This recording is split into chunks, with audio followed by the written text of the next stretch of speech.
All right, go ahead, Jodi. Well, it was funny because I have another story to share later, but I just checked my email for when we were introduced, David, and Josh introduced us June 13th, which was 3 years ago yesterday. I was like in No my How email. way. random. Yeah, there's nothing random, but just I it's know that's true. so funny. But Was it yeah. was it at one of our events that we put on? Like, was it? So it was after you did your video with David, and so Oh, you did a mutual introduction via email. And then that's I right. think you hosted a class. That's where I actually met David, Got it. like a video or marketing class, Yeah. maybe after Yeah. that. Yep. So, but I just was checking when David and I met, and it was that email just popped up, and it was June 13th of 2018 that you Oh, sent an introduction email for both of us. that's awesome. How crazy. I Yeah. know. So June Well, 13th, so just this weekend. Oh, Just wait, yesterday, just like 3 years yesterday. ago yesterday. Yeah. I wonder if it would have been like popped up on my Facebook or something where I would have had like the event or a picture or something. Yeah, I don't remember I was looking to see when that event was, but so I just typed in David's name into my email search address and then your email introducing David and I together popped Oh, up. that's awesome. That's Yeah. awesome. That's Yeah. crazy. Well, I love that story. And then I love your stories. It sounds like you have another one to share with us in when we get started. Is that right? That's correct. I'll let you start though. That's awesome. That's awesome. Well, Josh, you and I've done a lot of stuff together. We've been on podcasts together. Jodi Mhm. actually has been such a foundational member to what we've started here, and really just started last week. And Mike Campos, I don't know if you know who Mike Campos is. I do. Yep. Yeah, so Known him for he a long he's time too. also been on the show, co-hosting a few episodes, and so we just we're starting off small, but I would say the people who've been involved, even offline, like when I'll share snippets from the conversation, have really been like genuine, and like they literally have been telling me like they're getting value from even just the snippets. So I intend to use this and share it, and continue to create that wave of positivity. So thank you both for being on and having this conversation. We are going to try to do it for 10, 15 minutes, kind of keep it short. That way people can get on with their day, and it doesn't feel like when we have you back on, it doesn't feel like it's a big part of your morning. You can kind of get in, get what you need, and keep going. The one thing I will say is, like I mentioned before, we are recording. So if you aren't speaking, if you can just mute yourself, that way, if there's any uh, environmental noise that we can kind of tune out, the better audio we'll have long term. So, all right. So with that being said, today, we have Giordani and Jodi Ross here today, and we love to have the conversations around mindset. Mindset is and has been huge for me. It came to my attention definitely during 2020. I had to shift and really dig deep, and I would say mindset really was the thing that kept me going, and actually ended up really being instrumental to coming out successful out of 2020. So mindset check is what I've really been coining this whole movement that I'm hoping to spearhead, and alongside people like you both, to really just spread the word. Help people who may not look like they are challenged during the day, or throughout the day, or throughout the week, but we all know that we've been there, and if we can pull each other out of dark times, then the better I feel, the better we feel, the better we can contribute to each other's lives. So, mindset check for today is visualizing what you want to happen. And this isn't like woo woo stuff. This is literally just, if you look at studies, and I'll specifically talk on, and maybe you both have heard of this example, but Ed Mylett, who I follow, who I suggest anyone who's listening, watching, Ed Mylett. He's a fantastic guy to follow on social media, especially Instagram. He's on there every day, and he posts stuff that really keeps you going, really keeps you motivated, keeps you inspired. He was interviewing no one other than Phil Mickelson, who I believe is a local resident. You guys can confirm that. I believe he lives in Rancho Santa Fe. And he talked about, it was funny because I listened, and again, I know offline we talked a little bit about nothing is an accident, but I was listening to his podcast with Phil Mickelson like maybe 3 days before he won. He won the 2021 PGA Championship. Now he's, I believe, 50, and he was talking to Ed about visualization, and this was before he won. Okay. And like 3 days later, I found out he won, and it was just like, wow. This interview was recorded, I think, like a year ago. I'm not quite sure, but I know it's a little old. Anyway, so he talked about visualization, and I'm gonna quote him here. I wrote it down, and he said, "The ability to control your thoughts ultimately will lead to success, I believe, in whatever line of work you're in, because you have the ability to see what you want to happen." And he talked about, there is a study where in basketball where they shot free throws. It took 3 groups, and one group, and you guys are probably shaking your head knowing you know this example.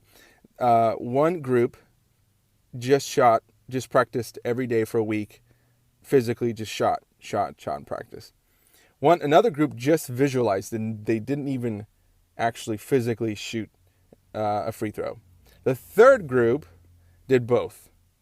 Now the amazing thing that happened is who do you guys think did the worst? First group, maybe? Yeah, so the first group did the worst, the one that just physically shot the free throw. The 2 remaining groups actually did about the same. So he said the group that just visualized, didn't even physically shoot a free throw to practice, ended up doing just as well as the group that did both, visualized and physically practiced their free throw. Now he went on to say, obviously practice both. You know, if it's going to give you an edge in any way, even if it's half a degree of an edge, then practice both, right? Visually prepare and then actually go out and physically prepare.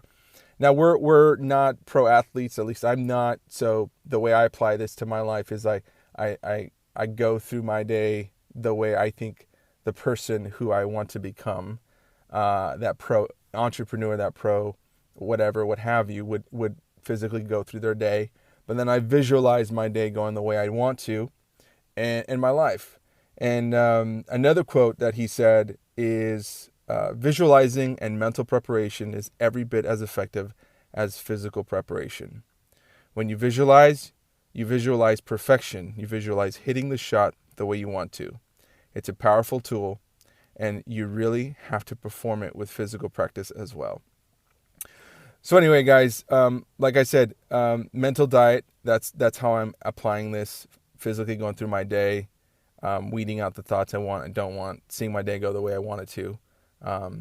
Whatever it is, maybe you're presenting value to a client. How are you doing that? Seeing that listing presentation go exactly as you like, or how you're adding value to your partners, Josh. So anyway, just want to hear your guys' thoughts. I want to open it up to you both, and see what you guys think of this, and if you've had similar concepts come across your eyes there. Yes. Well, I think visualization is important, and I have a few things. I do, like you, David. I visualize myself as the person I want to be and become. I also have like a journal that I will write down things. My when I was selling my home and looking for a rental, I wrote down all the things that I wanted in my next home, and I'm like 99% there. Sorry, my phone rang. So that was amazing. So I've got that going. I do have a vision board as well. But when I did have some downtime last year with COVID, I started doing actual daydreaming visualization. And that just kind of leads to the story, which might feel a little woo-woo, but it's kind of like our email this morning. I didn't know Josh was going to be on, so that's kind of funny that you're on, and I was going to mention your name today. That's So crazy. it is Love it. crazy. So, I mean, it is crazy. But so last summer, I started visualizing for whatever reason. I thought I'm going to sell more multi-million dollar homes, and I had a lot of time on my hands, as we all know. So I started. All of a sudden, the number popped into my head: 22 million, a house in La Jolla. And the crazier part, David, is that you were part of the visualization. You were there to videotape our client event that we were having. A good friend of mine That's was awesome. on one side of the transaction and I was on the other. I had it down, like I visualized this for about 7 days, like every day when I'm on the treadmill, when I'm out walking. I just kept visualizing this $22 million home. I looked up on the MLS, there was only one house listed at 22 million in La Jolla. And so about 10 days later, my friend and I were chatting, and we always ask, what are you doing today? What are you doing? He goes, gosh, the strangest thing, I just got a call from my office. I'm going to go show a $22 million house in La Jolla. And I was like, he told me the address. It was the same exact house that I had looked up. It was what I had been thinking that the two of us would sell together. No way. And so then I said to him, I'm like, wait a minute, and am I manifesting for you or for me? So I was like, but it all happened within about 2 weeks. So it was just kind of one of those, that's how powerful I think, your mind can be. And since then I did close a $2.2 million house. I was just off a zero, but it was Hey, just, that's beautiful. but the funny thing was that you were part of that visualization, and I've only had one conversation with you 3 years ago, and Wow. you were part of that. And then last week, you popped up, and here we are talking. So maybe it's coming still. I don't know. Yes, yes, yes. Well, it's happened. It just That's has to. amazing. It has to cross our reality, right? Right. So anyway, that was my story about visualization, what I wanted. Geez, that's powerful. I mean, I can definitely see a lot of synchronicities, and again, like I'm not the people I follow and I read and listen. A lot of times people can think, oh, there's a lot of woo woo in there. It's like, no, I mean, you're applying practical things in your life, but then you start to see things come together. Anytime you're creating something, an event, a team, if you do your work and you think positively and you're really mindful of what you're processing internally, then I think things come together really well. I mean, Josh and I have a similar story where we created something, and he always says, like, when we sat down, like, you presented to me. Well, I'll let him say it if he wants to, but just the way we were able to collaborate and bring to fruition, to reality, his vision. That wouldn't happen if, like, there wasn't that synchronicity, or if he wasn't putting it out there like, hey, I wanna create this type of video, and it just so happened that that we were matched up together. But I'd love to hear from Josh. Totally. I think the one time when we met, just to add on that, it was the way that you explain things in a different manner and created the story. I mean, I think the biggest thing about creating content is a storyline and a narrative. And I think you hit when we sat down, it was like, wow, I got goosebumps because the narrative and the storyline, you were able to create something off of the jarble in my head and make something super cool that I would never have been able to think of myself, which is awesome. Yeah. So Well, cool. It was kudos to awesome you. because you entrusted us with that, and you opened yourself up to that possibility. But anyway, just I love the testimonial, and I would love to talk more about Yeah. that. But in terms of just like visualization and mindset, I Yep. know you're a big winner, big person in terms of growth. And I know when we were actually filming your video, you had I think a Gary V book out, and you were reading that, and that was part of your your growth. And so just if you can add to that, and then we'll just wrap up. Sure. So I think at the beginning of I'll share like the beginning of COVID, I think was like the biggest aha moment for me. I thought the market was going to change and shift. And so I really focused inside of my business at that time and wrote down every single thing that I wanted to change. And I think that that was a pivotal moment for me because obviously it did not turn out slow, as Jodi knows, and I'm sure as you know, it turned out to be an insane year. Yeah. Um, but it only helped and added to the fuel to progress. And it was awesome to be able to have the time to do that and spend more time with family and the girlfriend and things like that. So it only helped my motivation. But I had to write a big list down and Hmm. cross everything off and do a checklist and be able to start at the small things and work my way up to the big things. And eventually I went down that list, and that was stuff that maybe I wouldn't even have finished in a full year if it would have been a normal year. So it was great to have that, and I literally have it posted right behind my desk so I can visualize it every day and knock off, certain things each day. That's So wonderful. That's wonderful. yeah, So, it was great. if you could talk a little bit about that process. So when you were, faced with an uncertain situation, there was a lot of uncertainty there, right? And you said, okay, well, similar, I think, to early conversations we had this week, it's like turning and focusing on what you can control. And you created a list, and you visualize this list coming, into your life, into your experience. Was it a list that incorporated business or life, like your family bit, like what parts of it, and how did you come up with that list, and what gave you that idea?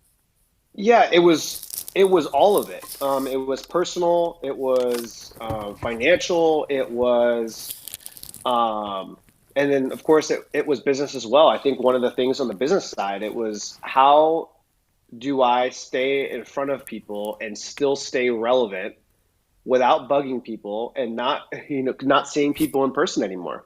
So that was a big fear because we were on lockdown. So how do I stay relevant? Well, we have all of our content videos where we're doing, talking about different topics that go out each month now. So it was something consistent that I was able to create to where I wasn't like picking up the phone and bugging people and sending texts out to, check in when it was like I actually had value that I was able to add, or at least I felt like I was able to add. And then, yeah, the personal goals and financial goals, I think, were important too. I was able to check almost for this year, almost all of them off my personal goals by January, which was great. Wow, that's awesome. Yeah. That's great. Yeah, I've actually heard, Steve Harvey talk a lot about that, like actually writing a list and reading it every day. He actually, challenges people to create a list, a 300 item list, which is insane.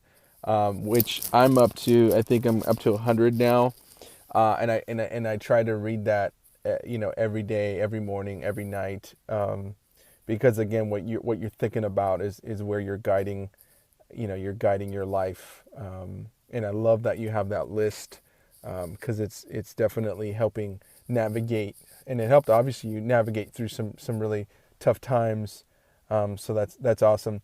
Is there anything you both just really want to quickly share on something that maybe is something you're doing today a little bit, something an actionable or an action item that you could share? Maybe it's just, hey, I'm going to go take a walk on the beach because I just feel like I need that, and I need to connect with nature. I spent the whole weekend, um, you know, pounding the pavement and dropping off, um, newsletters to my farm, whatever it is, like, is there anything that you're doing today, and how are you doing that to ensure that your mindset is going to be set for the day?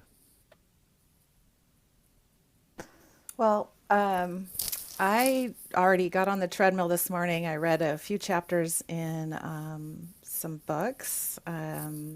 I have journaled and I write down my affirmations every morning. The same one that I write down multiple times, just the same phrase over and over again for at least 30 to 60 days. so that it's ingrained in me. And that's kind of how I start my day to kind of reset. But I do love getting out in nature for sure. But today, the day got, I have a lot of appointments, so treadmill it was. Nice, Jodi. Nice. Yeah, I definitely like going on walks every morning to get my day started. I did not this morning, but I definitely like going outside and going on a walk. I listen to a podcast or a book, whatever book I'm reading at the time, and just around the neighborhood for 30 minutes and gets my day started. And then before that, I always write down everything that I have with requests and appointments and all that stuff. I have a handwritten list that I write every morning to make sure um, I stay on top of my day. Nice. Well, thank you both for being on here today. Like I always say, it adds so much value to our community, to I think to each other, and we'll be looking forward to sharing all these little sound bites and you know connecting with you guys later this week. Would love to have you guys tune in and back on. So we'll be in touch, and if you have anything that comes to mind throughout the week or in conversation, would love to hear from you guys, even if it's a text. Hey, this is a great topic that I came across. We're just trying to really add value in these times, and I know a lot of agents super busy, but at the same time, that's even more when we need to dig deep and make sure our mindset's right. Because when you get tired, when you get busy, overworked, you get tired, and that's when we can all get a little sloppy with our thoughts, with our moods. So anyways, keep at it. Thank you both. And we'll have you both back on, and would love to hear more from you guys. Thanks, David. Thanks, Josh. Thanks, guys. Good to see you both or hear from you both. Yep. Likewise. Talk soon.